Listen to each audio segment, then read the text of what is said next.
by birth, they don't know what's the life, how it is. So we are lucky because we are living or leading a beautiful life.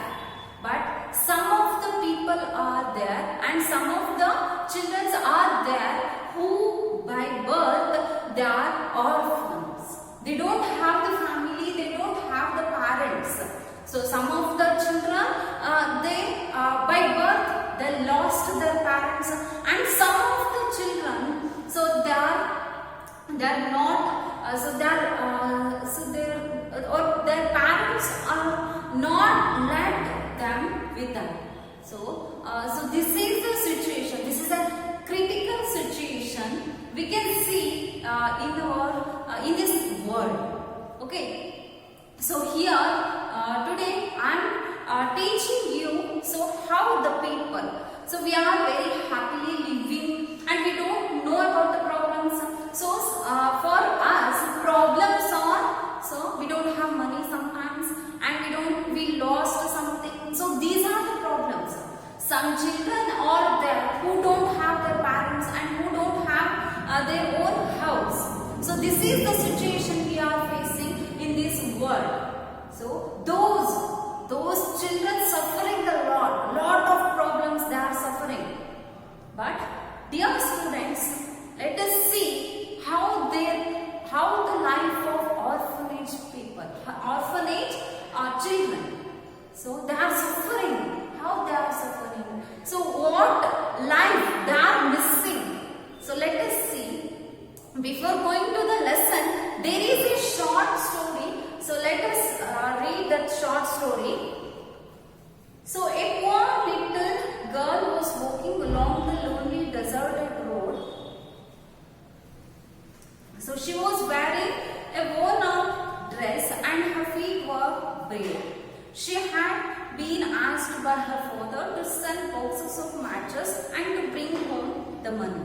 The girl's pocket was full of unsold boxes of matches. She did not want to go home because her father would beat her for not bringing back any money. Sadly, she lit one match after another. Suddenly, the figure of her grandmother, who had died a year before, appeared in front of her, smiling happily. As the last flaming match was beginning to die out, her grandmother took her in her arms and carried her up to the heavens. The next morning, the passerby found a frozen girl laying in the snow with a pretty smile on her lips. Her burnt matches lay scattered all around her. Okay, this is a story about a girl. She is a girl, and so her father commanded her to sell the match boxes. So that's the whole day she had the time to sell the match boxes. So her father was commanding her to sell the match boxes and don't come without unsold match boxes. He was commanding. So as the direction of her father, she went to sell the match boxes. Afterwards, she sat and with unsold match boxes. Afterwards, she had been asked by her father to sell all the boxes of matches and bring home the money. So her father was commanding, her father was told her to sell the boxes, match boxes, all the match boxes and bring home the money. Bring the money to home. The girl's pocket was full of unsold boxes of matches.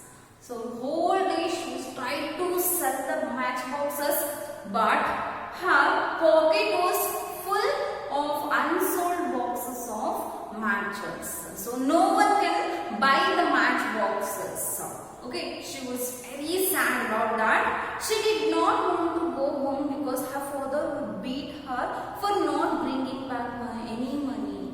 She was imagining that if she goes to the home with unsold match boxes, so her father was beat her. Her father was called her. So she was very feared about that, about her father. Sadly, she lived one match after another. So very sadly, she sat and lived. She burned one after another the matches. Suddenly, the figure of her grandmother, who had died a year before, appeared in front of her, smiling happily. So suddenly, she was dreaming now. She was dreaming now when she burned one after another matchboxes, matchsticks. So there is a figure. Suddenly, she saw a figure of her grandmother. Okay, she saw a figure of her grandmother who died before. Understand? Who died before. So, in front of her, smiling, happy. So, her grandmother, so with the snow of the matchbox's fire. Okay, she came with smiling and happy. The girl also felt very happy when she saw the grandmother. Okay, as the last flaming match was beginning to die out, her grandmother took her in her arms and carried her up to the heavens. So in the last matchbox, when she is burning that,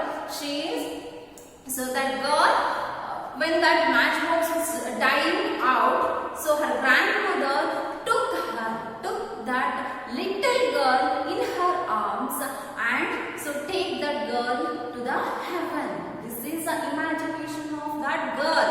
So she is imagining that particular grandmother because that grandmother loves the girl very much. Okay, she loves and she protects. Okay, she loves her so that she was imagining her grandmother. Understand? The next morning, the passers-by found the frozen girl laying in the snow with a pretty smile on her lips. The pretty smile, the happy face, the girl. So she slept in the road, in the passerby's road.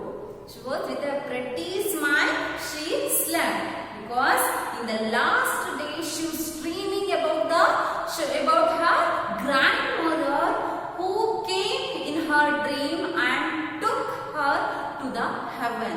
She was dreaming. Now at present she was laying in the passerby road and her burnt matches lay scattered all around her.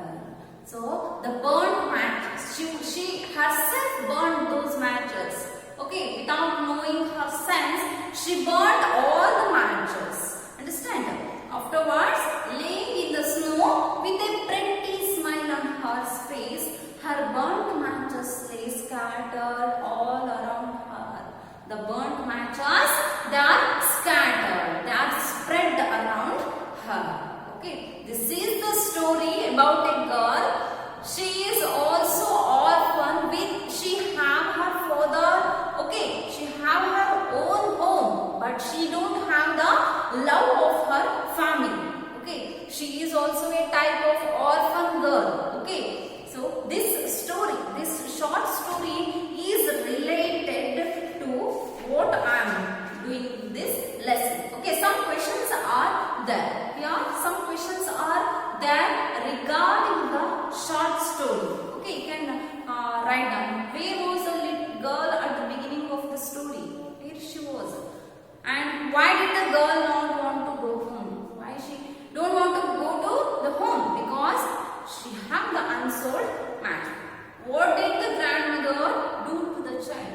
She took her child to the heaven. What could the passerby see after the incident? What the passerby saw? He saw a pretty girl with a smile slept on the road. So these are the questions. So if you understand that short story, you can write the answers. Okay. Let us start the lesson. The boy who asked for more. Charles Dickens.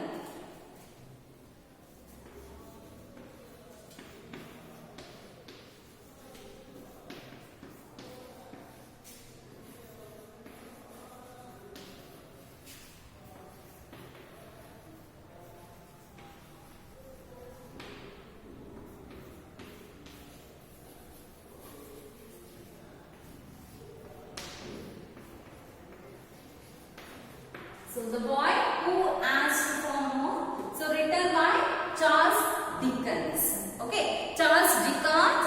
So he is the author. So this lesson means the boy who asked for more. So it is an extract taken from Charles Dickens' famous novel, that is children's novel, that is Oliver Twist. Understand? Oliver Twist. Oliver is a boy who suffered. So he is an orphan child. Okay, who suffered his whole life. He was suffered. So he was suffered for the food, suffered for the living, and everything he was suffered. So this is a story about that boy, orphan boy. Let us see what is the story of that boy. So it's an emotional story. Okay, so we have everything, but we act like we don't have anything. But this boy, so being an orphan child, he so suffered to survive in this world. Let us see.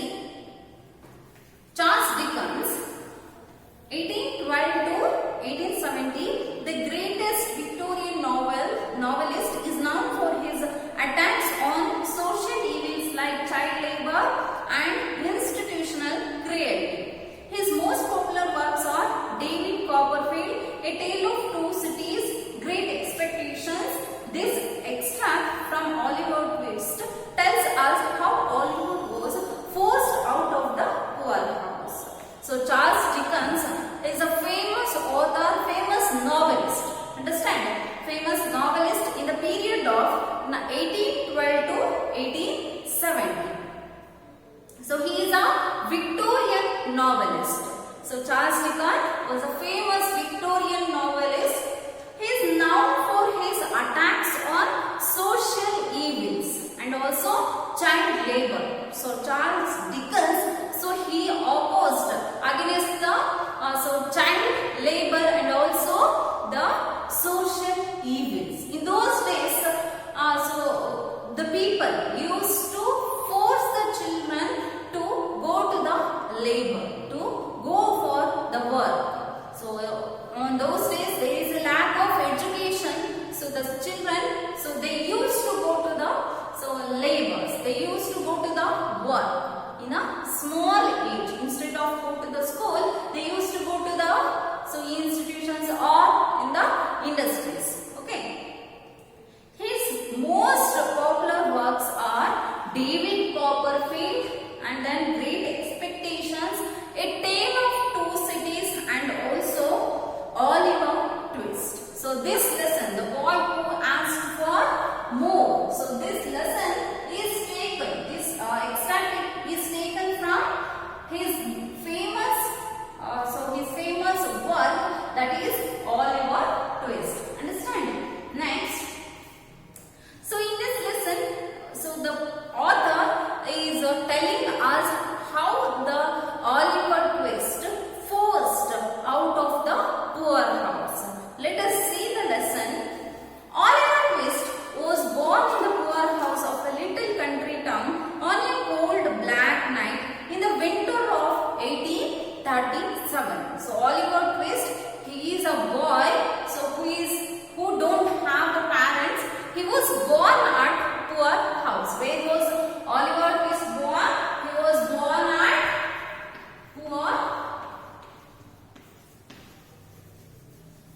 poor house. Understand? Next. A little poor house of a little country town in a cold black night. He took the birth in the cold black night in the winter of 1837. Oliver Twist was born at poor house, cold black night of the winter in 1837. Who born? So Oliver Twist was born on 1837. Understand? Next, the birth was attended by a doctor who was hastily called for the purpose and by an old pauper woman who was experienced in such matters. Okay, so the birth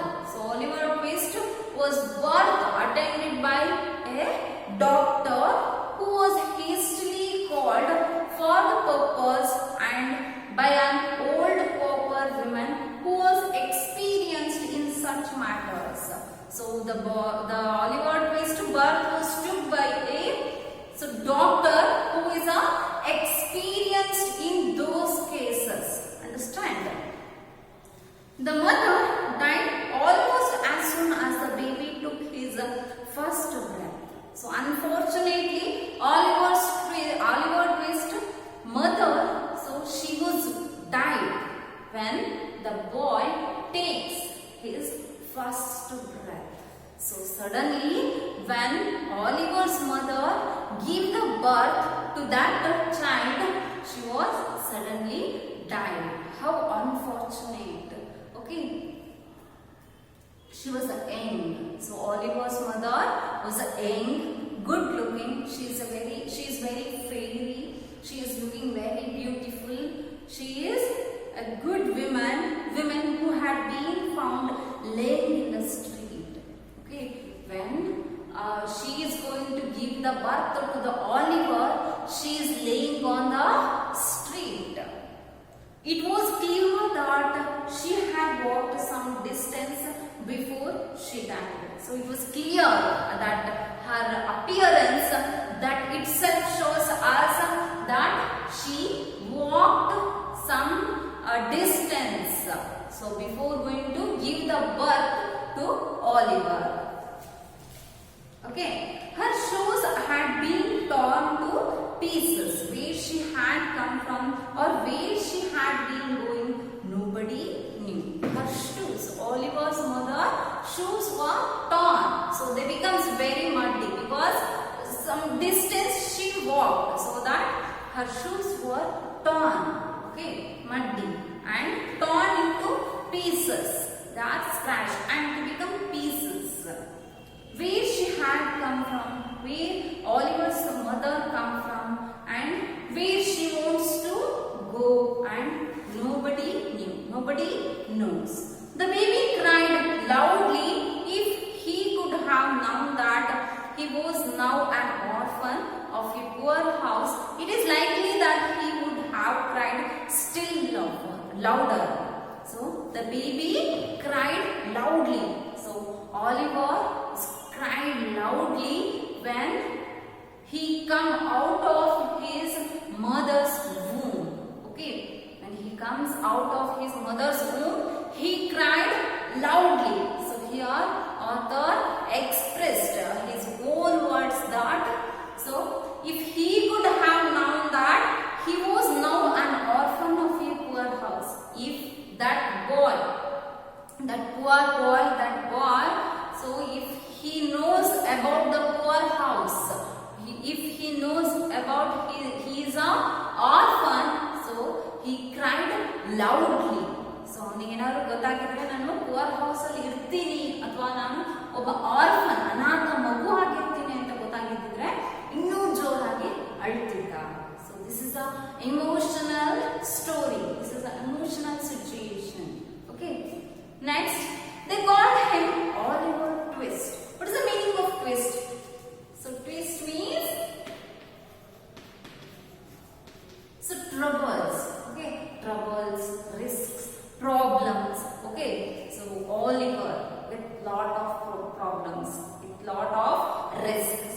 Okay, so that's why they called him as Oliver Twist. A name invented by Mr. Bumble, the town beadle, because he could not think of any other. So, who gave the name to that orphan child as so Oliver Twist? So, Mr. Bumble. So, Mr. Bumble, she is a town beadle. Beadle means an officer.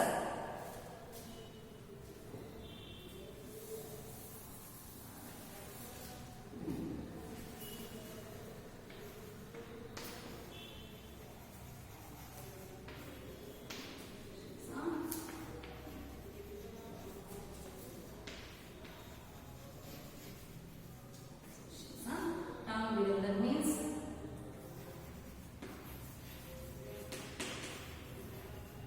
so she is an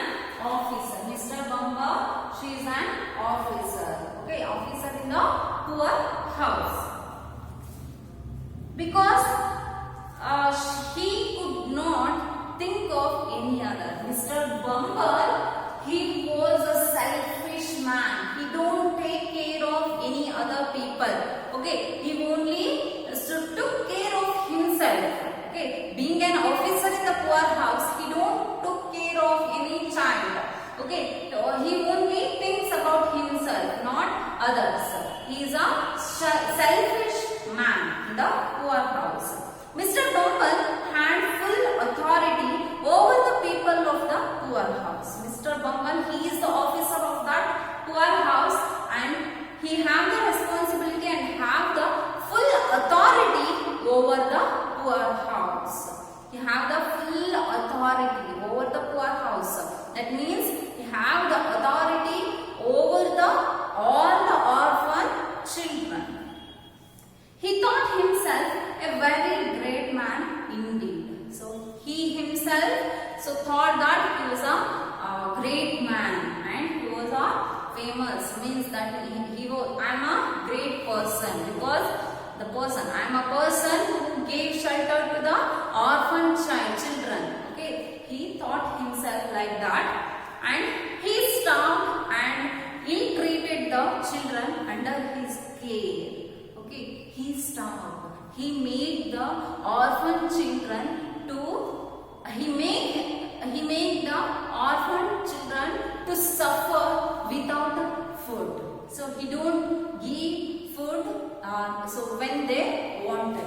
Okay, and he ill-treated to the children. He ill-treated to the children of the poorhouse. And Oliver's 9th birthday found him a pale thin child who had hardly known a kind word or met with a kindly look. His only friends were his little companions in misery, but in the end they brought him trouble. They persuaded him to ask for more. Okay, Oliver on his 9th birthday, so no one, he found him a pale thin child. So on his 9th birthday, Oliver looks like he was a pale, means he was a weak and thin, very weak, and he pale. Pale means he was a very sad, and thin means very weak. Child who had hardly known for a kind word or met with a kindly look. He don't have anything. So in his life, on his 9th birthday, he only have the pale face and so thin child. He only his friends who were his little companions in misery. So he only had his friends. Okay, they are the little companions to him. But at the end, they brought him trouble. At the end, so his friends